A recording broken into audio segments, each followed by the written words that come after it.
Primeiro, bom dia a todos. Oxalá eu esteja à altura de expressar a grandeza desse nosso irmão, desse nosso trabalhador. E a parte que me coube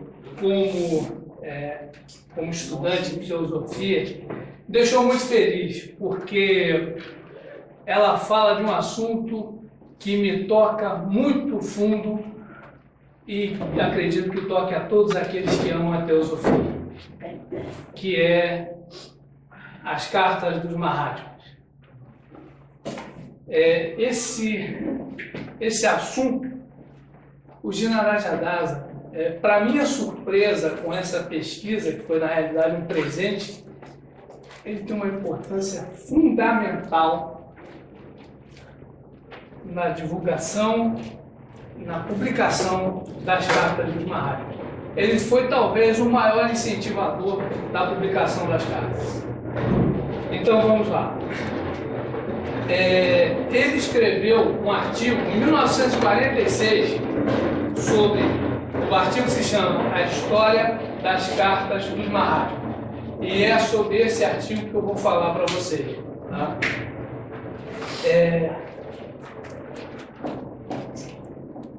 Todos nós sabemos que houve uma correspondência dos mestres de sabedoria com alguns membros destacados da sociedade teosófica na época em que a senhora Helena Blavatsky era viva. Tá? Então, essa comunicação, esse contato foi feito na forma de cartas. Tá? E essas cartas existem até hoje. Da primeira à última carta, foram 30 anos. 30 anos de correspondência dos mestres, orientando, sugerindo, ensinando. Tá? Então, desse histórico de cartas, o senhor Jinarajadasa nos coloca nesse artigo que a primeira carta foi recebida em 1870. Essa carta, ela tem uma particularidade muito interessante, como aliás todas as outras, elas são extraordinárias em todo sentido. Mas essa é muito interessante porque, nesse período, a senhora Blavatsky já estava no seu, digamos, treinamento, tá? Para que ela, dali a alguns anos, pudesse fundar a Sociedade Teosófica. Então ela tinha desaparecido. A família não sabia de notícias. Estavam todos mesmo até pensando em dá-la como morta. Tá? É nesse momento difícil para a família da senhora Blavatsky que essa primeira carta chega. Tá? É uma carta escrita em francês, endereçada à tia da senhora Blavatsky, a condessa Nadezhda Andreevna Fadeev. Tá? Devemos lembrar que a senhora Helena Blavatsky era de família nobre. Então, essa tia dela era uma condessa. Então, ela recebe essa carta de uma maneira inusitada. Essa carta vai dizer a ela, né, essa carta é escrita em francês, e vai informar a condessa que não se preocupasse com a saúde ou com o destino da sua sobrinha, porque ela estava muito bem, ela estava entre amigos, e que dentro de 18 luas a sobrinha dela estaria sã e salva de volta. Tá? Mas o que torna essa carta interessante é a maneira como ela foi entregue. A condessa diz que recebeu essa carta das mãos de um desconhecido de aparência oriental. Tá? Eu imagino que deve ter batido a porta ou mandado chamá-la, vamos imaginar aí, da melhor maneira possível. E quando ela recebe essa carta das mãos desse desconhecido de aparência oriental, ele desaparece diante dos olhos dela. Tá? Esse personagem era nada mais, nada menos que o mestre Moria, tá? Que se identifica na carta número 39 das cartas dos Mahatmas para o Sr. Sinnet. Então, essa foi a primeira carta e ela foi entregue dessa maneira inusitada. Tá? Seguem-se depois, na ordem cronológica, após essa primeira carta, uma série de outras cartas que o senhor Olcott recebeu em Nova York em 1875. Tá? Nesse momento, essas cartas são importantes porque elas vêm de um outro Mahatma chamado Serapis.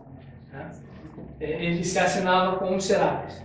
E ele enviou uma série de cartas ao coronel Olcott, também com vários assuntos, mas essas cartas de 1875, elas têm uma particularidade importante a ser colocada aqui. Tá? Embora fosse o ano da fundação da sociedade, a sociedade não tinha sido fundada ainda não estavam naquele período que nós sabemos que foram as tentativas de fundar a sociedade. Tá? Os Mahatmas queriam que fosse criada uma entidade, uma sociedade, um grupo de pessoas para a divulgação de sua filosofia, de seus ensinamentos, mas ainda não havia sido feita uma tentativa que fosse bem sucedida.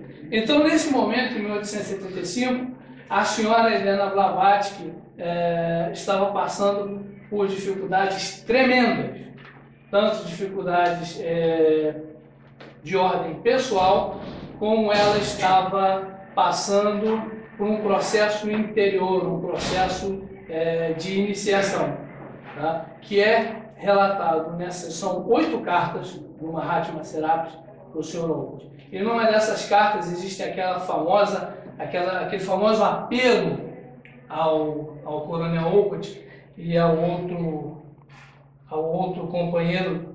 Havia um outro homem a quem tinha sido incumbido pelo Mahatma a fundar a Sociedade Teosófica. O nome dele, deixa eu ver aqui, era o Sr. Eldridge Gary Brown. Esse Sr. Brown, ele era um editor que foi escolhido para fazer parte desse primeiro momento da Sociedade Teosófica. Por quê?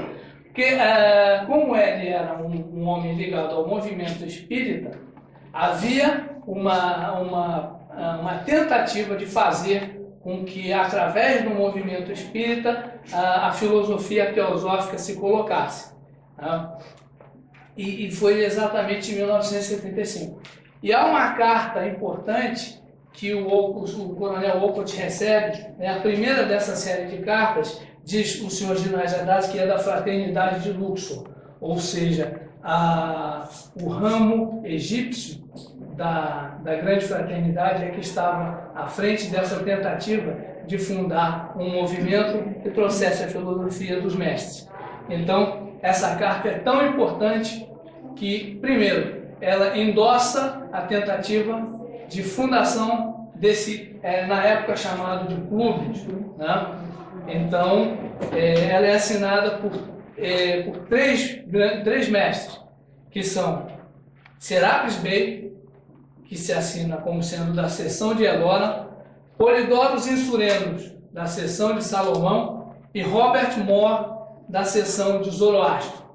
E no final estão as palavras, por ordem do grande Tuitibei, Observatório de Luxor, manhã de terça-feira, dia de Marte. Então, essa carta é a primeira dessa série de cartas que vem, essa primeira assinada por esses três mestres. Depois o mestre Serapis vai mandar 8 cartas para o coronel Olcott, tá?